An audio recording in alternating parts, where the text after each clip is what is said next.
오늘은 부활을 맞는 베다니의 어느 가정이라는 제목으로 함께 하나님의 말씀을 나누겠습니다.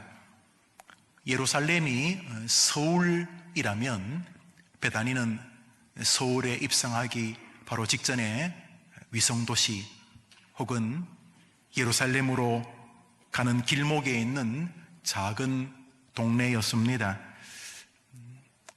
힘이 있거나 경제적인 여력이 있는 사람이라면 수도 예루살렘에서 살았을 것입니다. 아무래도 서울 입성이 어려웠을 사람들이 베다니에 많이 거주하고 있었습니다.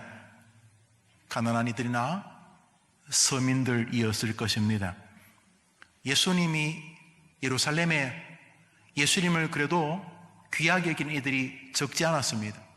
귀부인들도 있었고 아리마대 요셉 같은 넉넉한 경제적 환경을 가진 이들도 있었습니다만 예수님께서는 예루살렘으로 사역을 하러 가시거나 예루살렘에 올라가서 어떤 일을 하신 다음에는 저녁이 되면 아랫마을 베다니로 내려와서 안식하기를 좋아하셨습니다.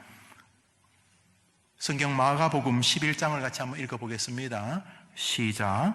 예수께서 예루살렘에 이르러 성전에 들어가사 모든 것을 둘러보시고 때가 이미 저물매 12제자를 데리시고 베다니에 나가시니라. 예루살렘에서 사역을 한참 하시다가 해가 기우기우지면 제 아들에게 베다니로 가자 그러셨다는 것입니다. 베다니는 예수님의 쉼터 같은 곳이었습니다. 아마도 베다니가 마음의 평강을 주었던 것 같습니다. 이런 기사는 성경 곳곳에서 발견됩니다. 마태복음 21장을 같이 보겠습니다. 시작. 예수께서 성 밖으로 베다니에 가서 거기서 예루살렘 성 안에 계시다가 저녁이 되면 베다니로 내려가셨다, 이런 의미입니다. 왜 예루살렘에 좋은 숙소들이 있을 텐데 또 많은 독지가들이 예수님을 시줄 날줄 도왔을 텐데 왜 저녁이면 베다니로 가서 쉬셨을까? 베다니에 평안의 한 숙소가 있었기 때문입니다. 바로 오늘 설교의 제목이기도 하던 베다니 어느 한 가정, 오라비 나사로와 두 여동생이 함께하는 삼남매의 집이 베다니에 있었습니다. 사고로 일찍 부모님이 돌아가셨는지 피치 못할 사정으로 부모님과 헤어졌어야만 했었는지 성경에는 오라비와 두 여동생 삼남매만이 살았다고 기록을 하고 있습니다. 아마 일찍 돌아가시지 않았겠습니까? 그래서 이 삼남매는 예루살렘을 바라보면서 예루살렘으로 갈 만한 여력은 안 되고 그래서 예루살렘을 꿈꾸면서 베다니 한쪽 귀퉁이에 살고 있었을 것입니다.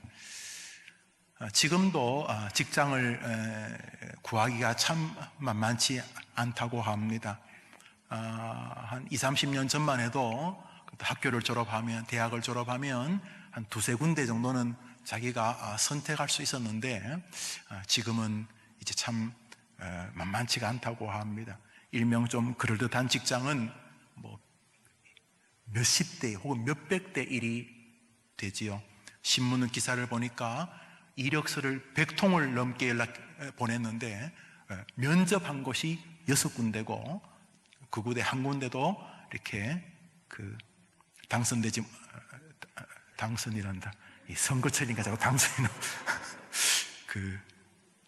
당첨이 아니고 그렇죠. 합격을 못했다. 그렇죠. 예. 도와줘서 고맙습니다. 예.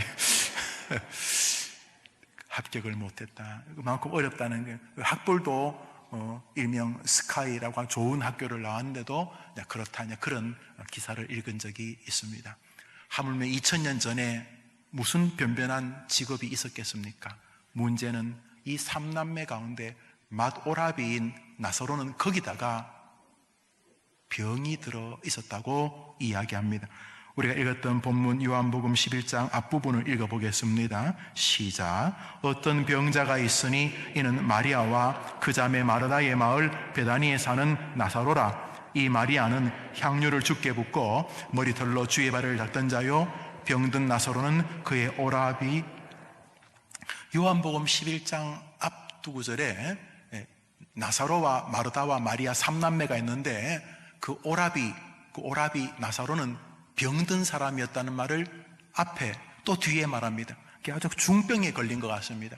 무슨 이렇게 일용직 노동을 하시다가 높은 데서 떨어져서 움직일 수 없을 만큼 다치셨는지, 혹은 조금씩 속에서 중병이 커졌는지, 이 오라비는 거의 생활 여력이 없는 병든 사람이었습니다. 오라비가 병드니까 그 험악한 세상에 두 여동생이 살아야만 했습니다. 부모 없는 이 두 여동생이 병든 오라비까지 봉양하며 살기가 만만하지 않았을 것입니다.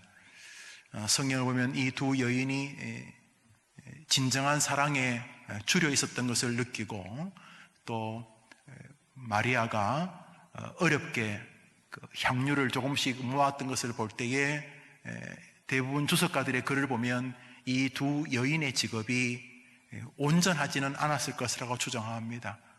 오래된 역사지요. 창기나 혹은 기생 같은, 그것도 분명히 하나의 직업이긴 합니다만 참 험악한 삶을 이 가문이 살고 있었던 것 같습니다. 어떤 주석가들은 조금 억측이지만 이 둘째 동생인 마리아를 막달라 마리아라고 말하시는 분도 계십니다. 정황상 조금 지나친 해석이지만 여튼간에 이 가문 전체가 만만치 않은 세상의 파도를 세 남매가 눈물로 헤쳐가고 있었던 것은 분명해 보입니다. 거의 모든 사람들이 이들 가정을 연병 보듯이 지나간 것 같습니다. 그래서 예수님이 이 베다니로 오기만 하면 이 가문은 어떻게 해서든지 예수님을 자기 집으로 모시려고 했었고, 예수님도 이들의 가정에서 그들과 교제하며 쉬시는 것을 좋아하셨습니다. 이 누가복음 11, 요한복음 이 11장에는 이 3남매 이야기가 전부를 차지합니다. 40여 절이나 되는 굉장히 긴 장인데요, 11장과 12장을 걸쳐서 사실은 이 성경 두 장의 주인공은 나사로 집안이라고 해도 과언이 아닐 만큼 나사로의 집안의 배경에서부터 나사로의 부활과, 그리고 나사로가 부활했을 때 가족이 잔치하고 그 잔치 석상에서 여동생 마리아가 그동안 어렵게 웃음을 팔고 수많은 남성들의 놀이개로 살면서 겨우겨우 모아뒀던 그 향유를 주님의 장례를 위하여 부어드리는 장면이 이어지는 것을 볼 때에 성경은 이 두 가정을 우리 모두가 주목하기 원하심을 느낄 수가 있습니다. 해림교회 김 목사, 해림교회 성도들아, 죽기 전에 나사로 집안을 주목해 보다가 하늘에서 만나자, 이런 뜻이 담겨 있는 거죠. 스치고 지나갈 에피소드로 마무리해도 큰 문제가 안 될 것 같은데 성경은 두 장에 걸쳐서 이 가문을 주목하고 있습니다. 나사로, 마르다, 그리고 마리아, 이 셋은 모두가 다 정말 주님을 사랑했던 사람들입니다. 주님도 안과 밖이 다른 수많은 사람들 속에서도 이 베다니의 집안에 가면 평안을 누릴 수 있었습니다. 약육강식 같은 세대, 앞에서 하는 말과 그 말에 담긴 본심이 달라서 사람과 대화하면 해석하면서 대화를 해야 되는 이 기구한 인생 속에서 어떤 친구는 만나는 순간 마음의 무장해제가 됩니다. 그 사람은 진솔하고 그 사람은 나를 사랑하는 것이 느껴지기 때문입니다. 예수님도 마찬가지 있었을 것입니다. 그래서 예루살렘에 아주 좋은 호텔이 있음에도 불구하고, 예루살렘에 수많은 부잣집에 초청이 있었음에도 불구하고 주님은 저녁이 지면 예루살렘에서 적지 않은 거리에 떨어진 베다니로 가서 이 삼남매와 함께 시간을 보내는 것을 좋아하셨던 것입니다. 왜냐하면 이들은 정말 주님을 사랑했기 때문입니다. 우선 섬김의 아주 중요한 어떤 모습을 가진 큰딸 마르다의 주님 섬김의 장면이 성경 요한복음뿐 아니라 누가복음에 나옵니다. 누가복음 10장을 같이 한번 읽어보겠습니다. 시작. 예수께서 한 마을에 들어가심에 마르다라 이름하는 한 여자가 자기 집으로 영접하더라. 그에게 마리아란 동생이 있어. 바로 이 가정입니다. 예수님께서 베다니로 들어가기만 하면 마르다는 모든 일을 제쳐두고 예수님을 기어코 자기 집으로, 예수님 우리 집으로 오세요. 주변 사람들이 야 너희 집이 집이냐? 너희 집에는 병든 사람이 누워있고 야 너희들이 삶이 제대로 된 거야? 이렇게 말할 때도 그녀는 예수님을 자기 집으로 영접, 이 단어 안에 이 즐거워하고 이 흥분해하는 어떤 기쁨이 있지 않습니까? 주님을 자기 집으로 영접했고 주님도 기꺼이 베다니의 이 마르다, 마리아, 나사로의 집에 머물기를 싫어하지 않으셨습니다. 이 요한복음 11장의 이 삼남매는 기독교 역사에 굉장히 중요한 인물들입니다. 우선 나사로는 예수님의 부활의 전조요, 예수님이 바로 생명을 살리는 주권자라는 것이 이 땅에 보이는 증명적, 영적인 세례요한 같은 사람이 나사로입니다. 세례요한은 예수님이 오실 것을 예고하죠. 자신은 예수님이 아니지만 예수님 오실 것을 예고하는 것처럼 나사로는 자신은 주님이 아니지만 예수님이 죽음을 일으키시는, 죽음조차 승리하시는 분이라는 부활의 맛보기로 예수님의 영광스러움을 예고하는 인물이죠. 그리고 오늘 읽었던 본문, 저 마르다는 참 교회를 사랑하고 자신의 마음을 다해서 이렇게 정성을 다해 섬기는 그 헌신자의 모습을 봅니다. 우리 교회 집사님, 권사님들이 대부분 다 이 마르다 체질입니다. 30대, 40대 우리 그 전도의 여성분들은 이 국수 삶는 걸 굉장히 힘들어 합니다. 저도 이해됩니다. 라면 3개만 삶아도 힘이 드는데 국수를 1000명분씩 삶으니까 이게 뭐 정신이 없죠. 무겁기도 하고. 그래서 30대, 40대 다는 아니지만 조금 젊은 우리 전도 여전도애들은 국수 삶는 게 힘이 충분히 이해됩니다. 집에서 뭐 핵가족 그래서 뭐 기껏 남편 아이 뭐 3~4명밖에 안 되는데 이게 뭐 국수 휘져야 되고 너무 힘듭니다. 또 그에 반해서 60, 70, 80 되신 우리 권사님 부대들이 계십니다. 훨씬 더 힘이 약합니다. 그리고 늘 말합니다. 아유 목사님 이제는요 국수 삶는 것도 힘들어요. 그래서 내가 그럼 하지 마요. 그래도 그 다음에 또 하고 계세요. 그러면서도 그 우스갯소리입니다만 그분들이 하는 국수가 저희 세대 간 갈등이 생기겠는데 제 말이 아니고 제 주변에 있는 어린 애들이, 청년들이 그러더라고요. 목사님, 국수가 있는데, 저 할머니들 국수가요, 이쪽 국수보다 맛있어요. 그러더라고요. 분명히 젊은 사람보다 기력은 쇠하고, 이 국수를 그렇게 많이 삶는 게 쉽습니까? 얼마나 많은 분들이 드신데. 그럼에도 불구하고, 기쁨으로 이렇게 주님을 사랑하기 때문에 또 교회를 사랑하기 때문에 이렇게 점심 식사를 이렇게 섬겨주시는 분들 또 많으세요. 물론 우리 30대, 40대 젊은 분도 너무 감사합니다. 몇 개월에 한 번씩이지만 이게 쉬운 일이에요. 얼마나 힘든, 월화수목금토 요즘 대부분 다 일하고 계시는데 주일은 좀 이렇게 은혜 받고 쉬고 싶은데 교회 와서 이렇게 봉사하는 거 너무너무 미안하고 고맙고 그렇습니다. 근데 마리아는 그 일을 참 기뻐했다는 것이죠.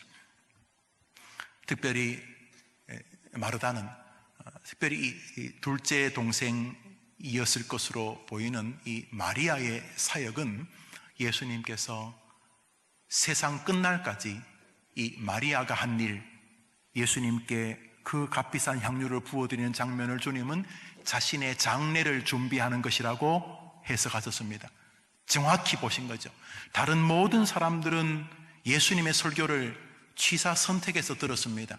뭐 들어가도 복을 받고 나가도 복을 받고 이런 구절에는 귀를 쫑긋 세우지만 주님이 하시려는 설교의 핵심은 대충 이해 못하거나 이해 안 하려고 했지만은 마리아만큼은 예수님의 설교를 듣는 동안 나는 죽으러 왔고 나는 너희들을 위해 죽을 것이라고 하는 설교를 정확히 캐치했던 것입니다. 사람들은 그것을 그냥 좋은 말로만 들었습니다. 그런데 마리아는 예수님의 설교를 진심으로 들었던 것입니다. 그리고 예수님의 설교가 끝나자 주님이 죽으실 것이라는 설교 앞에 흐느끼며 자신의 모든 것을 주님께 부어드리게 됩니다. 마리아의 향유 붓는 사건이죠. 주님은 그것을 나의 죽음을 준비하는 최초의 인물이라고 말씀하셨던 것입니다. 그러므로 이 나사로, 마르다, 마리아는 기독교 역사에 굉장히 중요한 자리를 차지하는 아름다운 가문이요 형제들입니다. 마리아의 헌신의 이야기를 우리가 읽었던 본문 11장 뒷장 12장에서 읽어보겠습니다. 저기 볼 때 잔치할세라는 단어가 있는 거 주목해서 한번 읽어보시면 좋겠습니다. 시작. 예수를 위하여 잔치할세. 마르다는 일을 하고 나사로는 예수와 함께 앉아 중에 있더라. 마리아는 지극히 비싼 향유 곧 순전한 나드 한 근을 가져다가 예수의 발에 붓고 자기 머리털로 그의 발을 닦으니 향유 냄새가 집에 가득하더라. 그녀는 자신의 전부를 드리며 주님께 향유를, 아마 그녀가 어렵게 모은 전재산이었던 것 같습니다. 아마 그것이 투자였을 수도 있어요. 그 조금씩 금을 모으듯이 금을 모으듯이 투자했다. 아마 그것이 이 여인에게는 소망이었던 것 같습니다. 근데 그녀의 가장 귀중한 것이었을 테니까 주님의 장례를 위하여서 부어드렸다. 저것은 이제 11장에서 나사로가 부활합니다. 나사로가 부활하자 12장에 잔치가 벌어진 것을 말하죠. 모두가 모여 잔치하고 죽은 지 나흘 되었던 나사로는 다시 살아나 주님이 설교하는 그 자리에 있고, 다시 마르다는 음식을 만들고 마리아는 주님께 와서 향유를 부어드리는 부활 이후의 잔치 장면 속에서 마리아의 한 일을 성경은 기록하고 있습니다. 전체적으로 이 베다니의 한 가문과 예수님이 참 깊은 사랑을 가지고 계셨다는 것을 알 수가 있습니다. 다시 사건은 앞으로 돌아가 어느 날이었습니다. 예수님이 예루살렘에서 제 아들과 사역을 하고 있을 때 베다니에서 사람이 옵니다. 예수님이 사랑하시던 그 마르다, 마리아, 나사로 가문의 나사로가 지금 사경을 헤매고 있습니다. 위독합니다. 두 노이가 빨리 예수님이 와서 기도해 주시기를, 임종이라도 지켜주시기를 바라고 있습니다. 예수님, 참 나사로가 병들었지만 예수님 자기 집에 오는 걸 너무너무 좋아했던 거 기억하시지 않습니까? 예수님 저랑 빨리 가시죠. 이렇게 베다니에서 인편을 통해 예수님이 빨리 임종을 앞둔 나사로의 죽음의 자리에 와달라고 부탁을 드렸습니다. 그런데 이상한 일은 예수님이 안 가신 것입니다. 저녁이 되면 내려가실 텐데 안 내려가시고 그날 예루살렘에서 머무셨습니다. 둘째 날도 예루살렘에서 머무셨습니다. 셋째 날도 예루살렘에서 머무셨습니다. 넷째 날 나사로가 죽은 지 나흘이 되고 거의 장례가 마무리된, 이스라엘은 최소한 1주에서 2주간 장례를 하는데요, 이해되죠? 요즘이야 멀리서도 하루 만에 오지만은 옛날에는 사람이 이렇게 죽으면은 조문하러 오려면은 많이 걸려야 되잖아요. 이틀씩, 3일씩 와야 되니까. 그러니까 장례가 2주 이렇게 되었습니다. 2주. 장례 중이지만 이미 시신은 이제 냄새가 나고 썩으니까 이제 장례를 지냅니다. 이스라엘에 가보시면 곳곳에 이스라엘의 무덤 앞에 이렇게 기념사진을 찍을 수 해놓습니다. 우리는 이 땅을 팝니다만 이스라엘 되면 석회석이거든요. 그래서 산에, 상이라고 해야 되나요? 이렇게 벽에 구멍을 파면 구멍이 쉽게 파집니다. 거기다 시신을 집어넣고 큰 바위나 돌을 굴려서 막으면 그 무덤이면, 이렇게 우리의 땅 파는 무덤과 다른 동굴식 무덤이라고 보시면 되겠습니다. 예수님이 평소에는 저녁이 되면 베다니에 집에 왔는데 나사로가 지금 급하다고 하니까 안 오신 거예요. 죽은 지 나흘이나 된 다음에 예수님이 도착을 하셨습니다. 두 노이들은 오라비에 죽음 앞에 망연자실에 있었을 것입니다. 부모 없는 세상 속에서 별의별 온갖 야유와 손가락질을 받으면서도 서로 의지하고 살았고, 힘겨울 때마다 방문해 주시는 예수님이 그들에게 위로처였을 것입니다. 오라비도 기력이 쇠했지만 예수님이 오면은 다시 일어나가 넥타이하고 옷 입고 예수님 맞이하려고 그렇게 했던, 정말 예수님 좋아했던 오빠인데 죽은 것입니다. 예수님이 나흘 만에 그 집에 도착했을 때 마르다가 주님을 붙들고 절규하고 눈물을 흘리면서 이렇게 말합니다. 우리 읽어볼까요? 시작. 마르다가 예수께 여짜오되 주께서 여기 계셨더라면 내 오라비가 죽지 아니하였겠나이다. 절규죠, 절규. 몸부림이죠.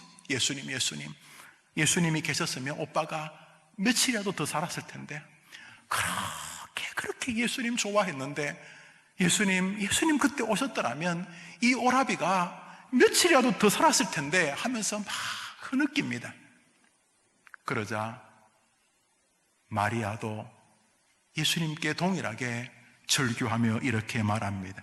32절 읽어봅시다. 시작. 마리아가 예수 계신 곳에 가서 배웁고 그 발 앞에 엎드려 이르되 주께서 여기 계셨더라면 내 오라비가 죽지 아니하였겠나이다 하더라. 그녀도 마찬가지.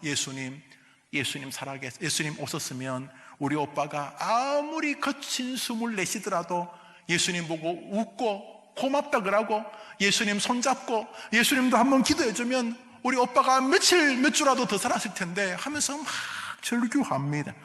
그만큼 예수님을 사랑하고 예수님에 대한 고마움과 또 안타까움이 있었다는 것을 볼 수가 있습니다. 그러나 그녀들의 신앙은 여기까지였습니다. 그들이 뭐라고 말합니까? 예수님이 우리 오빠가 죽기 전에 왔었더라면 이렇게 허망하게 죽지는 않았을 텐데, 길이 있었을 텐데, 이런 말 아닙니까? 한번 더 합시다. 예수님이 내가 죽기 전에 오셨으면, 여기까지도 믿음은 맞아요. 그러나 그녀들의 믿음은 반토막 믿음입니다. 그녀들은 예수님이 살아있을 때에만 능력을 발휘하는 분이라고 생각하고 있었던 것입니다. 지금 이런 사람 많아요. 교회 다니는데 일명 살아있을 때 신수 훤하네, 요즘 살만한가 보네, 이렇게 살만할 때는 신앙생활도 건강해 보입니다. 확 웃고 밥도 사고 격려하고 이렇게 삽니다. 그런데 사람들이 만날 때 얼굴 왜 그래? 나 끝났어, 나 이제 죽었어. 이 죽은 것 같을 때, 몸에 병이 들어 죽은 것 같을 때, 믿던 사람에게 배신당해 죽을 것 같을 때, 경제적이 어려워서 죽을 것 같을 때, 자식이 내 손 밖에서 너무나 황당한 결과를 죽을 것 같을 때, 죽을 것 같으면 더 이상 하나님이 내 신이 아닙니다. 예수님은 잘 나갈 때 교회에서 박수 받고 사람들이 목사님, 집사님, 장로님, 회사에서 사장님, 우리 김과장, 우리 회사의 보배야, 우리 김대리, 사람들이 인정받을 때, 가정에서도 모든 사람이 살아있다라고 할 때는 예수님이 예수님인데, 죽은 것 같을 때는 예수님은 저 먼 신으로 믿는 사람들의 상징이죠. 살아있을 때 오셨으면 예수님이지만 죽었으면 당신도 손 못 쓰는 거 아닙니까? 이 말 아닙니까? 읍소 안에, 절규 안에 있고 흐느낌 안에 있지만 그 말 아닙니까? 당신은 내가 잘 나갈 때, 모든 사람들이 괜찮다고 할 때는 내게 예수님이지만, 내 인생에 죽음 같을 때 예수님은 별 힘 없잖아요. 수많은 교인들 가운데 많은 그룹이 이 그룹 아닙니까? 내가 살아있을 때는 예수님이, 내가 죽은 것 같을 때는 더 이상 예수님이 아니, 내가 믿는 신은 그 정도이지요. 그들은 예수님 앞에 나와 예수님, 살아있을 때 오셨으면, 내가 잘 나갈 때 오셨으면, 내가 건강할 때 오셨으면, 내가 하는 일마다 잘 될 때 오셨으면, 우리 집안이 깨어지기 전에 오셨더라면, 우리 애가 잘 나갈 때 오셨더라면, 그들의 신은 여기까지였지요. 그때 예수님은 마리아와 마르다에게, 그리고 장례하 울고 있는 이들에게 말했습니다. 나사로의 무덤으로 가자. 나사로의 무덤 앞에 갔을 때 사람들이 말합니다. 예수님, 죽은 지 나흘이나 되어서 시신 썩는 냄새가 납니다. 그냥 금방 죽은 것도 아니고 죽은 지 나흘이 되어서 몸에서 부패가 일어납니다. 화학적인 반응이 시작이 되었습니다. 콧구멍, 귓구멍, 구멍이란 구멍에서 진액이 나오기 시작했을 것이고, 구데기들, 박테리아들 막 번식하기 시작했을 것입니다. 냄새가 나요. 죽은 것입니다. 소생 불가능한 상황입니다. 여러분 잘 기억하십시오. 여러분이 믿는 여러분의 예수님은 어떤 분이신지. 예, 세상은 코에서 입에서 물 나오고 박테리아 꿈틀거리고 구데기 벌레들이 살에다 알 까고 그러면 끝이라고 생각을 하죠. 예, 권력이 죽이면 끝이라고 생각을 하고, 경제적으로 어려우면 끝이라고 생각하고, 병이 말기라 끝이라고 생각하고, 사람들이 끝이라 그러면 끝이라고 생각하고, 언론이 끝이라 그러면 끝이라고 생각하고, 주변 사람들이 끝이라고 그러면 끝이라고, 내가 읽었던 책들이 끝이라 그러면 끝이라고 생각을 하지요. 내가 믿는 신도 거기까지라고. 그런데 예수님이 죽은 지 나흘이 되어 냄새나는 나사로의 무덤 앞에 가서서 말씀하셨습니다. 우리 성경 말씀을 읽겠습니다. 읽읍시다. 시작. 이에 예수께서 무덤에 가시니 무덤이 굴이라. 예수께서 이르시되 돌을 옮겨 놓으라 하시니 이르되 주여 죽은 자가 나흘이 되었음에 벌써 냄새가 나나이다. 예수께서 이르시되 내 말이 내가 믿으면 하나님의 영광을 보리라. 이 말씀을 하시고 큰 소리로 나사로야 나오라 부르시니 죽은 자가 수족을 배로 동인 채로 나오는데 그 얼굴은 수건에 쌓였더라. 할렐루야. 한번 아멘 해봅시다. 할렐루야. 아무리 죽었어 냄새가 나도 예수가 된다 그러면 되는 줄 우리는 믿습니다. 이게 기독교인 아닙니까? 안 됩니까? 목사님 그 희망 고문하지 마십시오. 불가능합니다. 웃긴 소리 하지 마십시오. 기독교는 뭡니까? 죽은 자를 일으키는 세계인 것입니다. 부활은, 예수 그리스도로 인하여 나사로의 부활은 슬픔의 장소를 방금 보셨죠? 12장 그들이 모여 잔치할세.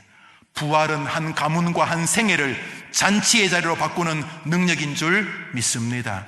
이 나사로의 부활은 큰 두 가지 교리를 보편적으로 개혁교회가 선언합니다. 하나는 예수가 구세주라는 사실입니다. 죽음조차 이기시는, 죽음조차 살리시고 죽음조차 명령하시는 전능하신 분이라는 사실입니다. 할렐루야. 할렐루야. 두 번째로 부활은 슬픔을 종결짓고 부활은 슬픔을 기쁨으로 바꾸는 강력한 기독교의 촉매제라는 사실입니다. 부활신앙이 없는 사람은 비실비실합니다. 교회를 다녀도 그저 그렇게 목사합니다. 그저 그렇게 장로하다가 죽습니다. 그저 그렇게 집사 권사합니다. 청년들도 그저 그렇게 그냥 삽니다. 그러나 어느 날 자신이 부활의 사람이라는 것이 믿어주는 순간 하늘과 땅이 뒤집어지게 되는 것입니다. 슬픔 질질 짜고 희망이 없어요, 끝났어요 하던 가문이 축제가 펼쳐지는 잔치마당이 되었습니다.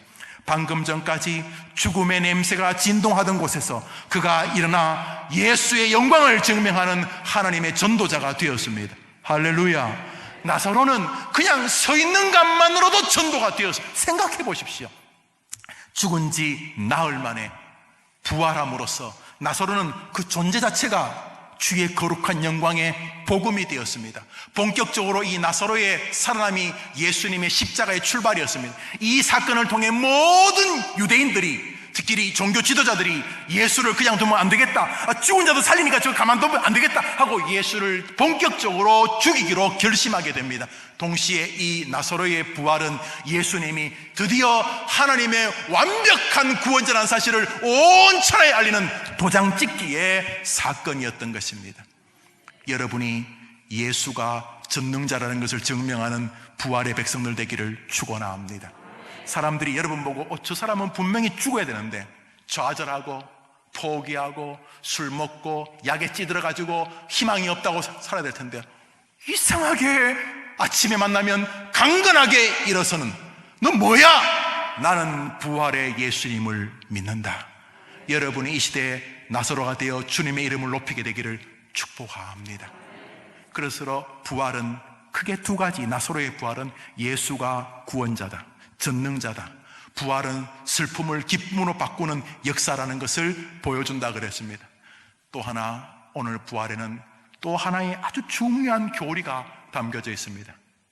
우선 나사로 조금 뒤에 영적으로 죽어버렸던 나사로 같은 한 청년이 부활을 통해 인생이 송두리째 바뀔 뿐만 아니라 그와 그 주변과 역사를 송두리째 바뀐 한 청년의 이야기를 우리가 생각하게 만들어줍니다. 기독교를 진짜 싫어하는 한 청년이 있었습니다. 그냥 청년이 아니라 당대 최고의 학문을 한 청년이었습니다. 모든 사람이 인정하는 학자였습니다. 그는 자기의 지식과 철학으로 예수를 인정할 수가 없었습니다. 그런데 그가 완전히 변화되어 신약 성경 대부분을 하나님에 의하여 기록하게 하는 하나님의 용사가 되었습니다. 바울입니다. 그는 자신이 변했던 이유가 이것이라고 말합니다. 고린도전서를 한 장 읽읍시다. 시작. 내가 받은 것을 먼저 너희에게 전하였노니 이는 성경대로 그리스도께서 우리 죄를 위하여 죽으시고 장사 지낸 바 되셨다가 성경대로 사흘 만에 다시 살아나사 게바에게 보이시고 후에 12 제자와 맨 나중에 만삭되지 못한 난자와 같은 내게도, 주님이 부활하셔서 게바 베드로에게도 보이시고 제자들에게 보이시고 자기 이 만삭되지 못한 자, 칠삭둥이, 팔삭둥이 같은 그 자기는 부족하다 하면 그게 그 시대의 어떤 관용어였나 봅니다. 나같이 부실하기 짝이 없는 책 몇 권 읽었다고 내가 읽은 책 몇 권 가지고 세상 조선천지 다 아는 것처럼, 마치 종교를 하나님을 다 아는 것처럼 거들먹거리는 이 바보 같은 이 어리석은 이 모자란 내 같은 인간에게도 주님이 부활을 보여주셨느니라. 이 말은 무슨 말이냐면, 내가 부활을 믿게 되자 내 인생이 바뀌게 되었다, 이런 뜻입니다. 내가 해림교회를 만나고 나서 내 모든 신앙은 바뀌게 되었다. 내가 말씀을 읽고 나서, 내가 로버트 머리 맥체인 우리 해림교회 날주를 하고 나서, 내가 강단의 설교를 듣고 나서 그 전과 그 이후에 나는 다른 사람이 되었다. 해림교회 그런 일들이 날마다 영혼들에게 일어나게 되기를 바랍니다. 바울이 그랬습니다. 자기의 이전과 이후의 변곡점은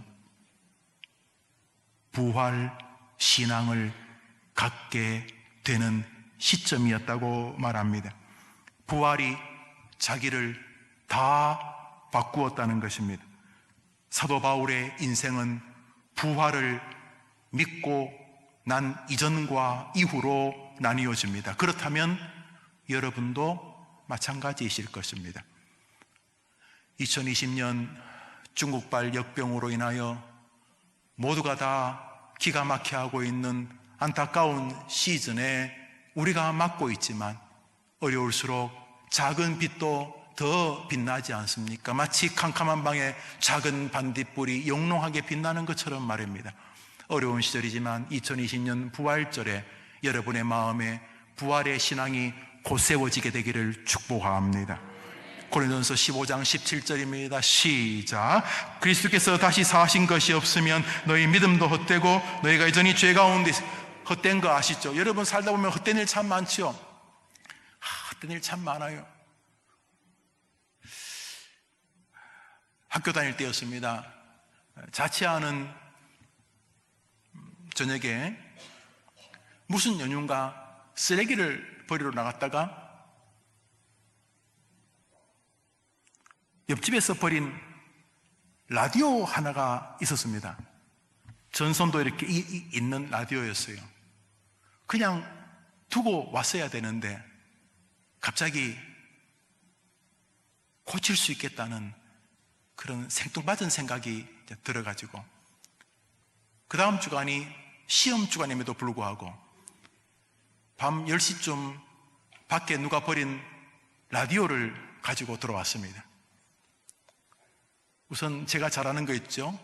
드라이버로 다 푸는 거 다 풀었더니 있을 게 다 있는 것 같아요.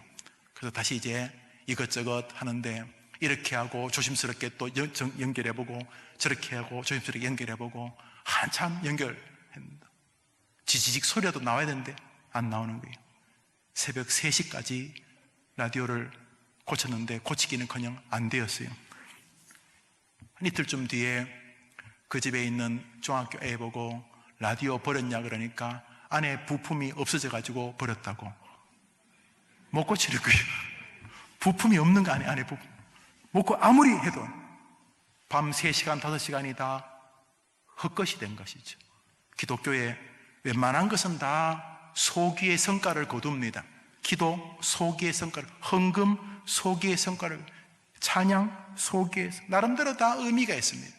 그러나 이게 없으면 여러분의 교회 생활은 헛된 것입니다. 뭐지요?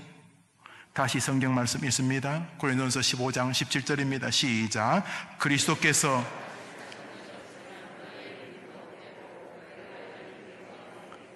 다시 산 것, 예수의 부활의 신앙이 네 안에 없으면 너의 향후의 모든 믿음은 헛것이다 그랬습니다. 그러므로 무슨 수가 있어도 예수가 부활했다는 믿음이 여러분을 붙들어야 되는 것입니다. 그래야지 여러분의 모든 믿음 생활이 헛것이 안 되기 때문입니다. 만일 부활에 대한 신앙이 없는데도 교회 생활이 헛되지 않으면 주님이 거짓말한 거지요. 나는 부활을 안 믿는데도 교회 생활 잘할 수 있어요. 가짜입니다. 0.0000001%도 불가능합니다. 내가 부활을 안 믿는데도 믿음 생활을 잘한다? 불가능합니다. 왜냐하면 성경이 거짓말하는 것이니까. 그럴 리가 없지요. 그러므로 예수님이 부활했듯 여러분도 반드시 부활할 것을 다시 한번 확인하는, 다 믿으시겠지만 또 한 번의 다짐의 아침 되기를 축복합니다. 한번 답시다. 나는 나의 구주께서 부활하신 것을 믿습니다. 나도 부활할 것을 믿습니다. 기독교는 부활이 모든 것에 있습니다. 부활이 없으면 사죄도 없고, 부활이 없으면 성령의 능력도 없고, 부활이 없으면 진리도 없고, 부활이 없으면 기도의 의미도 없고, 부활이 없으면 기도의 응답도 없고, 부활이 없으면 기독교도 존재하지 않는 것입니다. 기독교의 모든 교리는 부활 위에 있습니다. 그러므로 학자들에 의하면 초대교회 설교의 99.999%의 설교 주제는 하나였답니다. 부활.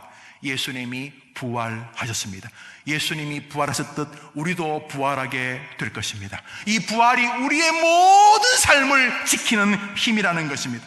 기독교를 박해하던 사울이라는 청년이 다메섹 도상에서 새로운 인생으로 변화된 것은 다름이 아닙니다. 환상을 봤기 때문이 아닙니다. 병이 나았기 때문이 아닙니다. 한 사람이 완벽한 기독교인으로 변화되는 것은 어느 날 부활이 믿어졌기 때문인 것입니다. 사울아 사울아 왜 너가 나를 비판하냐? 주여 누구시니까? 나는 네가 죽었다고 생각하고 있는 너가 괴롭히는 예수다. 예수는 죽었는데 예수가 부활하신 분이라는 사실을 깨닫는 순간 한 사람의 생이 완전히 바뀌게 된 것입니다.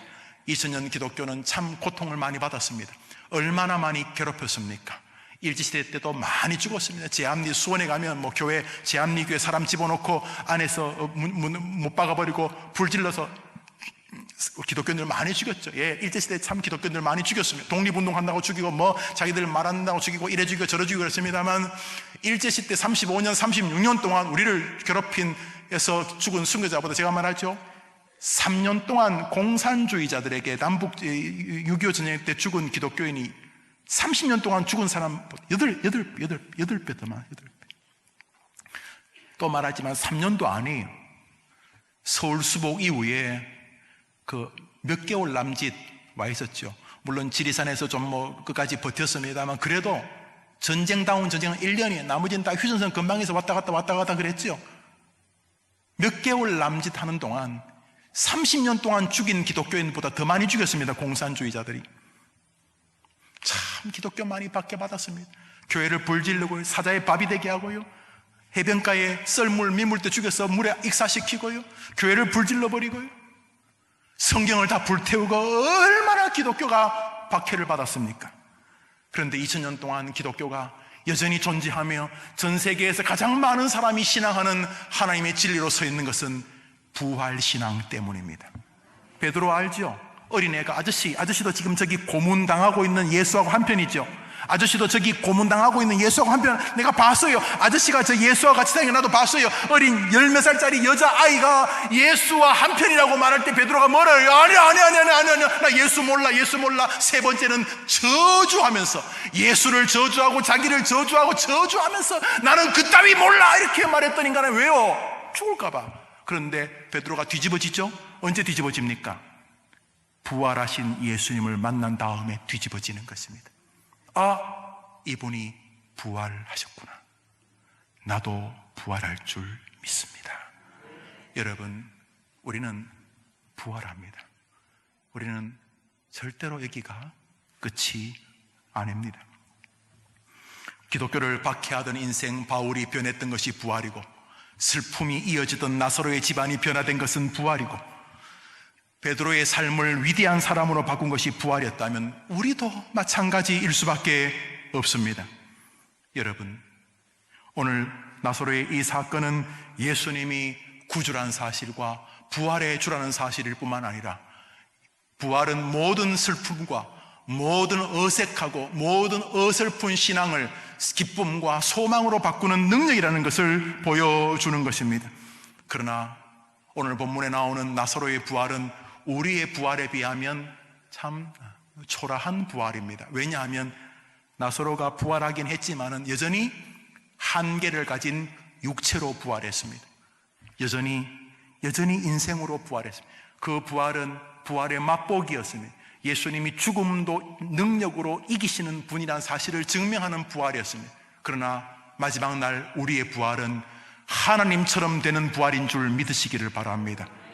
우리는 나사로 정도의 부활이 아닙니다. 맛보기가 아닙니다. 우리가 부활하는 날 천군 천사들이 우리를 부러워하는, 우리가 그리스도와 함께 온 세상을 통치하는 영광의 부활이 우리에게 남아 있는 것입니다. 이 부활이 초대교회를 완전히 뒤집었습니다. 죽인다 그래도 두려움을 이긴 사람들로 변화되었습니다. 죽인다고? 너는 나를 못 죽인다. 나는 예수님처럼 부활할 것이기 때문이다. 교회를 교회되게 하는 힘은 성도들의 부활신앙에 있는 것입니다. 동시에 오늘 본문 안에서 우리는 또 하나의 부활을 우리가 누리기를 바라는 주님의 마음을 만나게 됩니다. 나사로의 부활은 여러분에게 지금 몇 번째 말하고 있습니다. 나사로의 부활은 예수님이 전능자다, 죽음조차 통치하시는 분이라는 것과, 나사로의 부활은 모든 어둠침침한 죽음의 냄새, 슬픔, 괴로움, 고통, 이런 아픔의 세계를 일순간의 기쁨과 잔치의 장소로 바꾸는 능력이다. 부활은 기독교 신앙답게, 무기력한 신앙을 능력 있는 신앙답게 만드는 힘이다 라는 사실을 보여주는 것이라 그랬죠. 동시에 이 나사로의 부활에는 또 하나의 아주 중요한 교리가 있습니다. 슬퍼 울고 있는 마르다에게 예수님이 이렇게 말씀하셨습니다. 요한복음 11장 26절입니다. 읽읍시다. 시작. 무릇 살아서 나를 믿는 자는 한 번 더 읽읍시다. 시작. 무릇 살아서 나를 믿는 자는. 예수님은 저 본문 속에서 우리가 죽음 이후의 부활만이 아니라, 죽음 이후의 부활만이 아니라 이 땅에서도 부활에 전능하신 예수님과, 천국에서 우리가 부활하면 주님과 계속 천국에서 교제하게 되겠죠. 그 천국에 계신 전능하신 주님, 지금도 이 땅에 계시고 우리 안에 계시고 우리의 현재에 계시고 우리의 미래에 계시는 주님과 죽음 이후뿐만 아니라 죽음 이전에 이 땅에서도 그 영생의 전능자와 교제하고 교통하고 사랑하고 은혜를 주고받는 영생의 능력을 우리가 이 땅에서 누리기를 원하신다, 이런 뜻이 되는 것입니다. 부활은 죽으면 부활하지만 아니라, 그 당연하죠. 부활은 죽은 다음에도 주님과 영원한 교제를 천국에서 누리는 부활을 갖겠지만, 나는 이 땅에서도 영생의 주이신 주님과 영생의 기쁨과 교제를 누리며 살 것이다. 부활은 이 땅에서도 부활의 힘과 능력과 에너지를 같이 교통하며 살아가도록 하는 힘이다, 이런 뜻이 되는 것입니다. 그것이 바로 죽어도 살겠고 살아서도 죽음 이후의 능력을 누리는 힘이다, 이런 뜻입니다. 부활신앙은 무기력한 신앙이니 내가 부활하는구나. 왜냐하면 지금도 나와 함께 하시는 주님이, 지금은 내가 인간의 죄와 육체의 한계로 정확히 그분과 교제하는데 한계가 있지만 잠시 후에는 내가 하나님처럼 바뀌어, 성경이 말하죠. 너희가 그리스도처럼 되리라.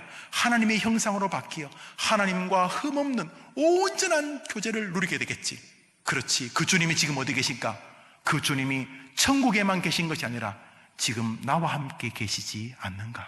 나는 이 땅에서도 그 부활의 주님, 그 영원한 주님과 교제하고 사랑하고 은혜를 나누며 살 수 있는 하나님의 자녀가 되었구나. 나는 부활의 백성이 되었구나. 그 부활의 신앙을 이 땅에서도 누리게 하기 위하여 주님은 우리에게 부활의 신앙을 허락해 주셨다는 것입니다. 너무 쉽게 끝났다고 하면 안 됩니다, 여러분. 나는 희망이 없어, 이런 말 하면 안 됩니다. 우리는 죽음 이후에만 하나님처럼 되는 게 아니라 이 땅에서도 그 부활의 주님과 영적인 교제와 교통을 누리게 되는 것입니다. 요한계시록이 말합니다. 너희가 그리스도와 함께 영원히 왕노릇하게 되리로다. 그리스도처럼이란 단어죠. 그리스도처럼.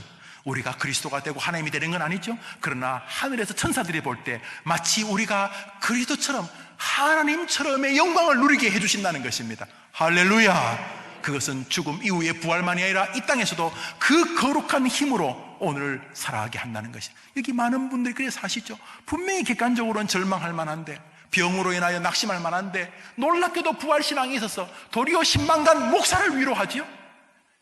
병문안 온 사람들을 도리어 격려하지요. 신방하러 갔다가 도리어 환자에게 신방을 받지요. 천국에 대한 소망을 분명히 가지고 있는 환자를 보면서 누워있는 것 빼고는 도리어 저 사람이 환자가 아니라 신방간 내가 환자라는 사실을 누리게 하지 않습니까? 왜요? 부활신앙은 죽음 이후만이 아니라 이 땅에서도 능력을 발휘하기 때문인 것입니다. 예수님은 죽음 너머에서만 부활의 능력이 작동하는 것이 아니라 살아있는 이 땅에서 살아계신 하나님과 부활의 주님과 교제하면서 주님이 지금도 우리와 함께 하시기 때문에 이 땅에서도 그 부활의 신앙으로 살아가게 할 수 있는 은총을 주기 위하여 우리에게 부활의 신앙을 요구하고 계시는 것입니다. 그러므로 부활신앙은 천국을 믿으면서 오늘도 일어서는 신앙인 줄 믿습니다. 부활신앙은 천국을 바라면서 오늘도 절대로 낙심하지 않고 영생, 죽음조차 이기시는 나의 주님과 함께 손잡고 그분과 교제하고 교통하고 사랑하면서 나아가는 믿음의 길이라는 것입니다. 그것이 나를 믿는 자는 죽어도 살고 살아서도 죽음 너머의 세계를 누리는 길이라는 것입니다. 그리고 부활신앙은 죽음 너머뿐만 아니라 이 땅에서도 믿음의 세계를 갖게 하는 것입니다. 그러므로 현실에서, 이 땅 현실에서 부활신앙을 가지고 승리하며 사는 신앙이 참된 부활신앙입니다. 죽음 너머뿐만 아니라 이 땅에서도 부활의 신앙. 그래? 조금 가난이 오고 조금 질병이 온다고 약간 힘이 들긴 하겠지만, 그렇지만 너희들은 나를 이길 수 없다. 죽음조차 이기시는 주님이 지금도 나와 함께 하시기 때문이다. 이것이 부활신앙인 것입니다. 아이가 학교에서 돌아와서 숙제를 겨우 끝내고 엄마 너무 졸려요, 저 잘래요. 그럴 때 어머님들은 뭐 어떻게 하십니까? 너무 진지하게 물었나요? 그럼 좀 더 가볍게 물어볼게요. 애가 학교 갔다 와서 엄마 배고파요. 밥을 먹고 밥 먹고 숙제를 했다. 아이고 겨우 숙제 다 끝냈네. 숙제 다 끝냈네. 엄마 나 좀 너무너무 졸려. 너 잘게요. 그러면 엄마는 뭐라 그래요? 철수야, 자면 안 된다. 큰일 난다. 게임 해야지. 어떡하니? 자면 죽는다. 큰일 난다. 이러는 부모님 계십니까? 아직도 위층은 무슨 말인지 못 알아듣는. 우리가 밤에 편안하게 잠자는 것은 내일 아침에 훨씬 더 건강한 모습으로 일어날 것을 기약하기 때문 아닙니까? 잠시 어려워도 지나치게 낙심하지 마십시오. 부활은 우리를 다시 새 힘으로 일으켜 세워 주시기 때문입니다. 우리가 아직 안 해본 것이 죽음입니다. 어색하기도 하고 좀 낯설기도 하고, 저도 설교를 준비하면서 내 죽음이 어떻게 될까를 생각을 해보았습니다. 하도 많이 봤으니까. 여기 있는 어떤 분보다 제가 죽는 장면을 많이 봤겠죠. 예, 저는 어떻게 죽을까 안 해봐서 좀 서먹함은 있을 것입니다. 그러나 우리 압니다. 엄마 너무 졸려요. 철수야, 잠을 안 는다. 이상한 엄마죠. 그래, 빨리 자거라. 왜요? 자고 나면 밝은 새 아침이 활력 있게 우리를 맞이할 것이기 때문입니다. 죽음, 우리를 위협할 수 없습니다. 그래? 네 마음대로 해봐라. 나는 그리스도처럼 부활하게 될 것이다. 죽음 너무 많이 아니라 오늘 죽음처럼 수많은 일이 다가온다 할지라도 여러분이 믿는 주님이 어떤 주님인지를 보십시오. 그분이 부활의 영광을 드러내셨으므로 우리 모두는 그 부활에 동참하는 은혜를 이미 받은 사람들이기 때문에 세상 따위가 우리 부활의 자녀들을 이길 방법은 없습니다. 이번 한 주간 부활의 신앙으로 승리하게 되기를 축원합니다. 누가 뭐래도 나는 부활한다. 내게는 부활이 있다. 이 믿음을 가지고 겁쟁이 신앙인이 아니라 부활의 주님을 하늘에서 만날 것이고, 지금도 내 안에 계신 부활의 주님과 함께 그 어떤 상황에서도 다시 오뚜기처럼 일어서게 만드는 부활자의 인생으로 하나님 앞에서, 사람 앞에서, 세상 앞에서 승리하게 되기를 주의 이름으로 축원합니다. 우리 찬송 한 장 하겠습니다.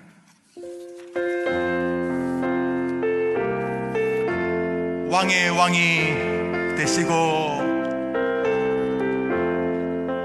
할렐루야, 우리 예수 왕의 왕이 되시고 우리들의 중보 되심 성령 증거하시네.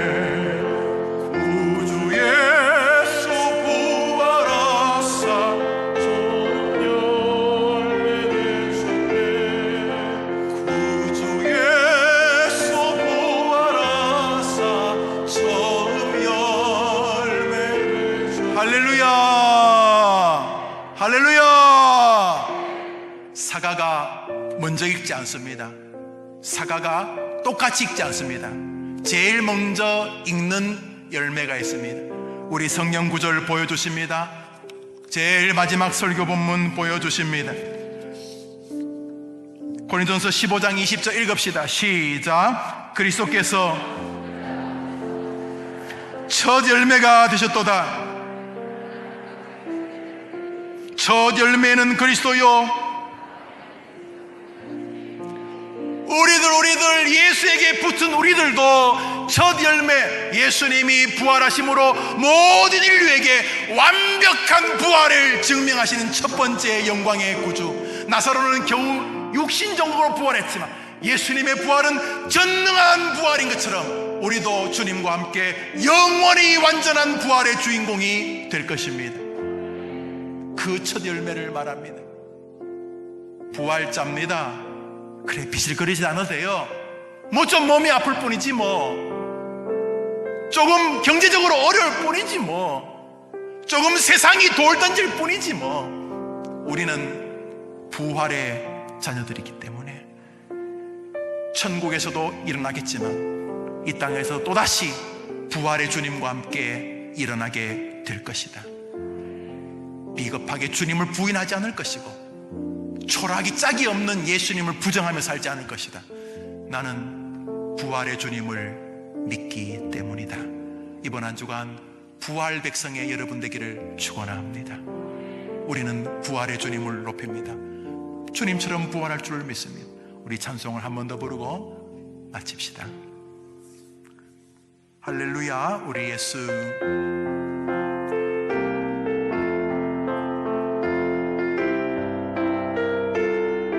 할렐루야, 할렐루야, 우리 예수 왕의 왕이 되시고 우리들의 중보 되시 성령 증거하도다. 구주 예수 부활하사 처음 열매 되셨네. 구주 예수 우리 다같이 자리에 일어나셔서 다시 한번 찬양합니다. 할렐루야, 우리 예수. 할렐루야, 우리 예수 왕의 왕이 되시고 우리들의 중보 되시 성령 증거하시네. 구주 예수 부활하사 처음 열매 되셨네. 구주 예수 부활하사. 한 번 더 합시다. 할렐루야, 할렐루야, 우리 예수 왕의 왕이 되시고 우리들의 중보 되시 성령 증거하시네. 구주 예수, 예수 부활하사 처음 열매 되셨네. 구주 예수 부활하사 처음 열매 되셨네. 할렐루야. 우리 1분만 기도합시다. 찬송이 하자는 게 뭡니까? 예수가 부활의 첫 열매가 됐으니 너희들도 따라 익는 과일처럼 될 것이다. 과수원의 사과가 먼저 익기 시작하면 며칠 뒤에 나머지도 따라 익습니다. 예수님이 부활하신, 혼자 부활하신 게 아닙니다. 우리 모두를 부활하기 위하여 부활하신 것입니다. 여러분, 특별히 우리 노약자 여러분들, 우리 연세 많으신 어르신분들, 삶보다 육신적인 죽음이 좀 더 가까울 것이라고 추정하며 사시는 어르신들 괜찮습니다. 또 질병으로 많이 삶만큼이나 죽음을 묵상하고 계실 분들, 사랑하는 여러분 혼자 아닙니다. 예수님 말씀하셨습니다. 나를 믿는 자는 죽어도 살 것이고. 사랑하는 여러분, 우리에게는 부활이 있습니다. 세상 사람들은 그것을 조롱하고 우습게 여기고 유물사상에 그대로 사로잡혔어. 부활이 어딨냐고 말하고 내세가 어딨냐고 말하는 어리석기 짝이 없는 말들을 하지만은 우리는 곧 누리게 될 것이고 그들은 끔찍한 자리에 서게 될 것입니다. 우리는 부활하게 될 것이기 때문인 것입니다. 이번 한 주간 그 부활을 믿는 사람답게 여러분이 살아가야 주님이 기뻐하심을 기억하고 죽음 이후의 부활만이 아니라 이 땅에서도 부활의 신앙으로 또다시 일어서겠다는 선한 결심이 여러분 마음에 있어서 하늘의 하나님이 여러분을 볼 때마다 여러분의 말투, 여러분의 생각, 여러분의 일거수일투족에게서 부활 향기, 부활 냄새가 나게 되기를 그렇게 바라기를 간절히 소원합니다. 오 주여, 나는 부활을 믿습니다. 우리 다 같이 기도합시다. 하나님 아버지, 감사합니다. 이 시간 주의 부활을 고백합니다. 주님이 부활하셨듯이 우리 모두가 부활하게 될 것임을 믿습니다. 사랑하는 모든 성도들의 마음속에 세상의 짐에 빠져서 부활이 보이지 않는 생활이 마감되게 하시고 이 땅을 살면서도 부활이 바라보이고 이 땅을 살면서도 부활에 대한 확신을 붙잡고 세상이 아무리 우겨싸도 부활자라는 사실을 마음에 새기며 믿음의 길을 걸어가게 하옵소서. 부활을 믿음으로 예수를 주로 고백하게 하시고, 부활은 슬픔의 장소를 잔치의 자리로 바꾼다는 믿음을 갖게 하시고, 주님은 부활을 통해 이 땅에서도 부활의 능력자로 살 우리를 기대하신다는 걸 기억하며 이번 한 주간 중국발 코로나19라는 이 악한 질병으로 힘들어하는 시절이고 사회가 마비되어 있지만 그럼에도 불구하고 부활의 신앙을 믿고 또다시 승리의 대문을 열고 세상으로 나가는 주의 백성들이 되게 해 주시옵소서. 예수님의 이름으로 기도합니다. 아멘. 우리 잠시만 자리에 앉아 주셔야 되겠습니다. 잠시 잘 앉으시죠. 예. 지난주에 장례를 마치고 우리 박연수 집사님, 박한나 집사님 아버님 장례를 마치고 예배 참석하셨습니다. 이렇게 큰 역병으로 인해서 어려운 가운데 장례를 치른 줄 압니다. 한번 자리에 일어나 보시겠습니까? 예, 우리에게 최근에 오신 분들이신데 아주 성실하게 믿음 생활을 잘 하신 분들입니다. 하나님께서 위로해 주시기를 바랍니다 하는 마음으로 박수 없이 목례하겠습니다. 목례, 주님이 많이 위로해 주시기를 바랍니다. 이 자리에 앉으시죠. 전도하는 일도 많이 어려운데 오늘 이렇게 교회에 오신 분들이 계십니다. 장정우, 강은주, 장시온 이렇게 세 가족이 등록하셨습니다. 한번 우리 장정우 집사님 가정이신데 한번 자리에 일어나 주시겠습니까? 장정우 집사님, 예, 반갑습니다. 잠시만 서 계시죠. 환영합니다. 또 스스로 오셨습니다. 전진영 우리 세 가족 전진영 스님, 예, 저기 뒤에 계십니다. 환영합니다. 크게 박수하겠습니다. 환영합니다.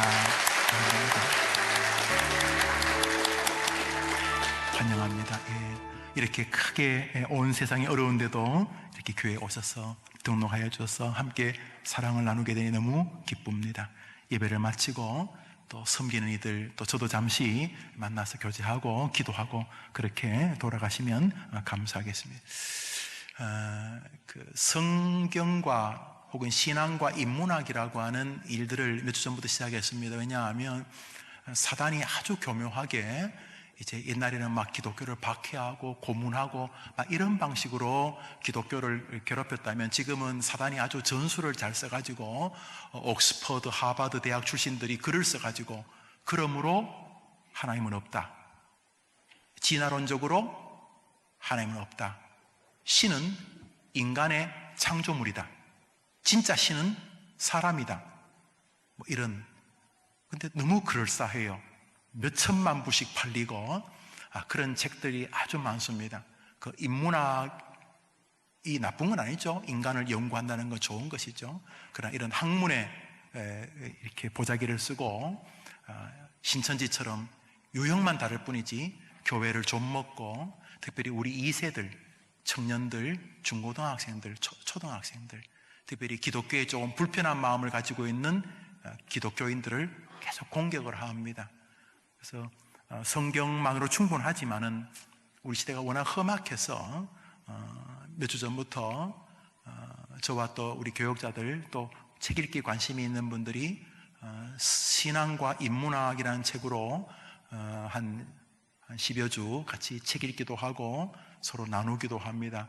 또 독후감도 쓰시고 이렇게 보니까 참 유익하고, 특별히 우리가 다 자녀들이고 또 자식을 키워야 될 사람들이기 때문에 그런 책 읽기는 참 좋습니다.